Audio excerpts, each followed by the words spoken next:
Bienvenue au lancement de la campagne majeure de financement de la Fondation du Collège Claretin. Mon nom est Jean-Pierre Bélanger. Je suis un finissant en 1990. Mon nom est Jeanne Bélanger, future finissante 2023. C'est avec un immense plaisir que nous avons accepté, mon père et moi, de vous guider pendant cette conférence de presse qui marque un tournant dans la vie du collège.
Donc, vous avez un visuel en guise d'introduction, les enjeux. Je vais faire un survol rapide.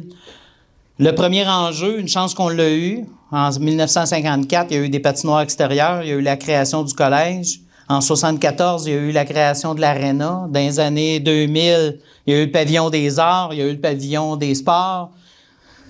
Quand je suis arrivé 2017-18, le labo techno-numérique, on a investi là-dedans. Et là, l'aréna, elle a besoin d'une cure de rajeunissement. Donc, comme vous pouvez le remarquer, on va retravailler le resurfaçage, refaire les dalles, refaire les chambres du Graal, le réaménagement, le revêtement extérieur. Donc, ça fait partie de notre équation, de notre équilibre. C'est ce qu'on va travailler. Il y aura des annonces très prochainement à ce sujet, à la phase 1. Pour relier tout ça, là, vous ne reconnaissez pas l'aréna.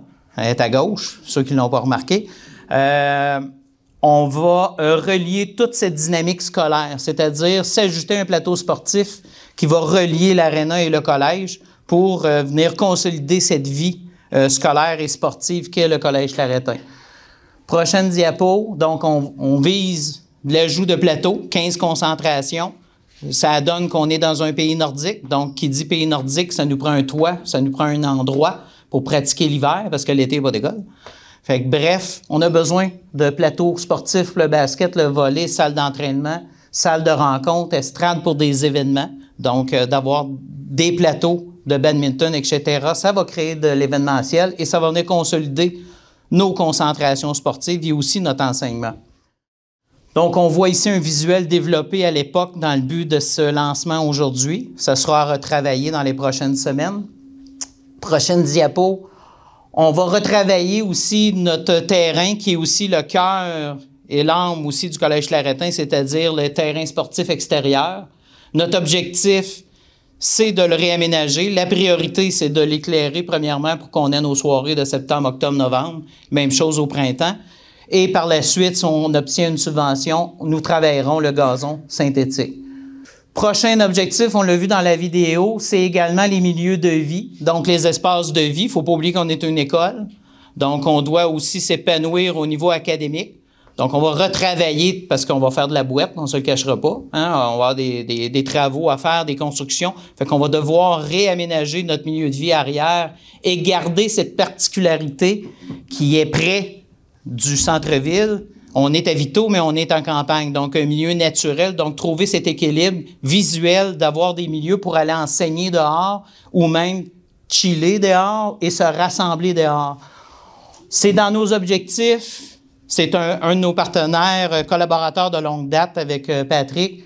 On imagine notre environnement qui sera créé éventuellement.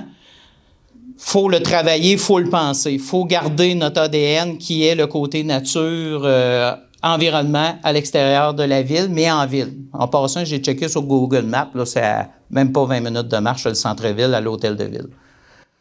Prochaine diapo. L'essentiel que je considère, c'est l'inclusivité, donc c'est l'accessibilité, c'est le fonds de bourse. On doit consolider, bonifier, amener des nouvelles bourses pour faciliter la pratique sportive puis aussi l'accessibilité. Donc, on est un milieu inclusif depuis sa création en 1954 et ça fait partie de nos mandats dans le cadre de cette campagne de financement de bonifier ce fonds de bourse-là. Qu'est-ce que la Fondation? En fait, la Fondation, c'est une institution caritative qui a pour but, bien évidemment, de venir en support à des élèves qui n'ont pas... C'est des élèves méritants, mais qui n'ont pas nécessairement le support financier pour pouvoir venir étudier au collège. Donc, on vient en aide à ces élèves-là. Puis aussi, la Fondation a aussi pour objectif de venir aider, en partenariat avec les institutions gouvernementales, à investir dans les infrastructures du collège. Donc, pour pouvoir permettre ensuite aux élèves du Claretin, mais aussi aux élèves de la municipalité de Victoriaville et sa région, de avoir des installations qui sont à la fine pointe. On a un grand objectif. Au niveau de la campagne publique, on a un objectif de 2 250 000 qu'on veut obtenir là, en financement, en don, en donation. Donc, c'est des objectifs qui sont ambitieux, mais les gens ont tellement d'appartenance envers le collège que juste de parler à notre entourage, on conquit les gens là, par nos discours. Fait qu'on est très optimistes par rapport à ces objectifs-là. Et puis, sinon, au niveau, je peux vous faire un petit peu des annonces au niveau des implications gouvernementales. Déjà, il y a le gouvernement du Québec qui a annoncé une aide de 5 millions au niveau de nos projets en termes de pour les projets du Collège Claretin. Donc. Et puis, il y a aussi la ville de Victoriaville, c'est 2,2 millions d'aide de leur part. Donc, je tiens à les remercier déjà là, pour leur support financier. Et puis, j'ai une mention, les pères Claretins aussi. Ils nous font l'honneur aussi de nous offrir pour le projet un 600 000 là, pour tout ça. Donc, je les remercie au nom de toute la Fondation et le Collège Claretin.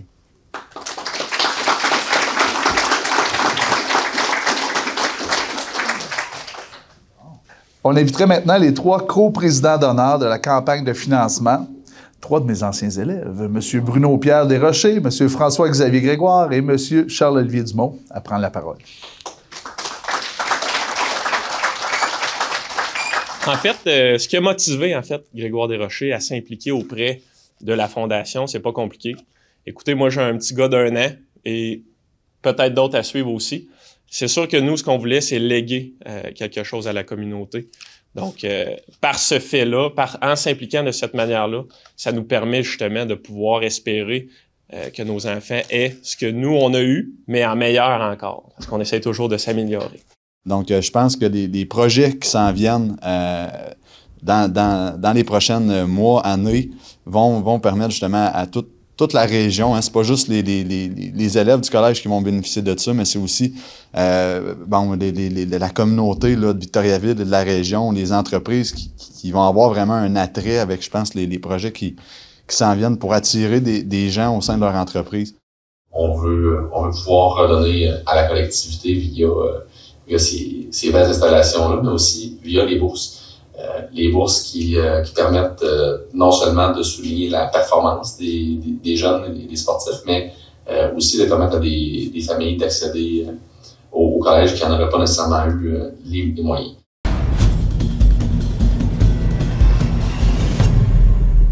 On s'est dit, c'est une belle manière de redonner aux suivants. D'embarquer dans un projet, supporter les gens autour, les gens qui nous ont supportés dans les 15 dernières années. Fait qu'on trouvait vraiment important de pousser cet aspect-là dans tout ça. Fait que, puis vous aussi, nos enfants qui en profitent, les jeunes, c'est pour nous autres, c'est très important. Moi, j'ai un garçon qui vient, ma fille qui vient l'année prochaine. Jason, c'est un ancien étudiant de l'école. Luc a des enfants ici aussi. Fait que Vraiment, pour nous autres, c'est une cause qui nous tenait à cœur. Puis on veut essayer de trouver une manière de démontrer notre appréciation des gens de la région et les jeunes. Fait qu'on est fiers aujourd'hui de présenter notre apport au projet. Fait qu'on a un chèque pour montrer notre implication totale qu'on va faire. Fait que Grib est fier aujourd'hui de donner 1 million.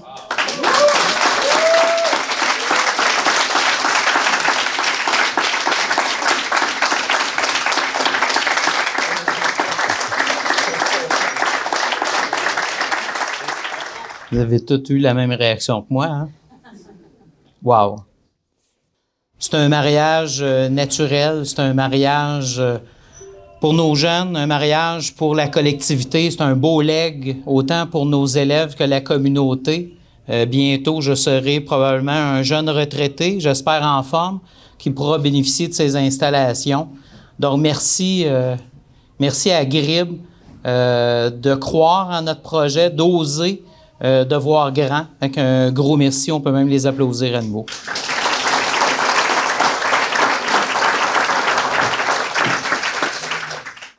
Donc, je précise en conclusion que c'est vraiment un projet inclusif et non pas exclusif.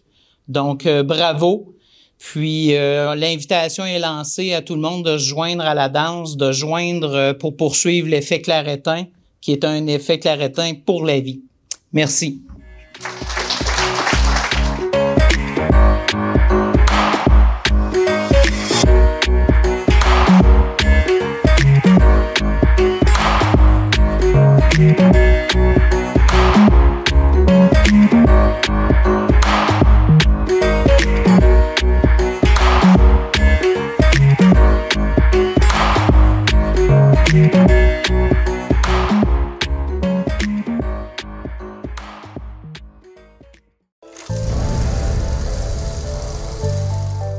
Pourquoi je regarde la TVCBF? Parce qu'on nous parle de la culture et l'identité des Bois-Francs. Par segment de 15 ou 30 minutes. Parce qu'on nous parle de Victo, de Warwick et même Notre-Dame-de-Ham. Et pour les émissions, je peux les regarder en ligne. Au moment qui me convienne le mieux. La TVCBF, c'est une télévision en constante évolution. Pour nous. Pour nous. Pour nous. Pour nous. Et par nous.